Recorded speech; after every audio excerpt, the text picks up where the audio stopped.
Hello viewers, আসসালামু আলাইকুম। বন্ধুরা, তোমরা অনেকেই কমেন্ট করেছো যে হাঁসের কি রোগ হয় তা নিয়ে একটি বিস্তারিত আলাপ করার জন্য। তো আজকের ভিডিওতে তা নিয়ে চলে আসলাম।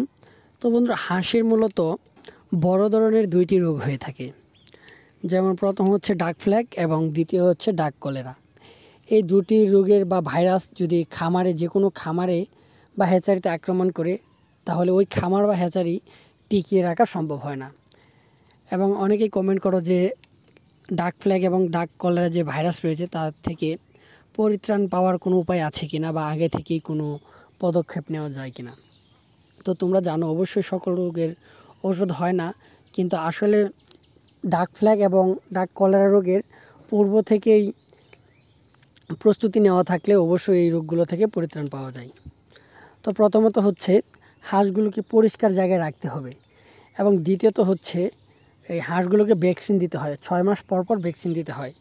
প্রথমে 1 মাস বয়সে হাঁসকে ডাক কলেরা ভ্যাকসিন দিতে হয় এবং 45 দিন বয়সে ডাক ফ্ল্যাগ ভ্যাকসিন দিতে হয়।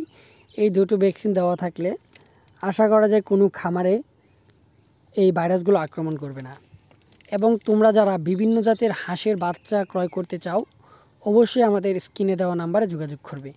আমাদের এখানে সারা বছরই হাঁসের বাচ্চা উৎপাদন করা হয়। খাকি ক্যাম্বেল, জিন্ডিং, বেজিং যে কোনো জাত আমাদের এখানে পেয়ে যাবে। তো বন্ধুরা, আজকের ভিডিওটি এ পর্যন্তই। খামার সম্পর্কিত যে কোনো ভিডিও পেতে এবং হাঁসের রোগ সম্পর্কিত যে কোনো ভিডিও পেতে অবশ্যই আমার চ্যানেলটিকে সাবস্ক্রাইব করে রাখবে।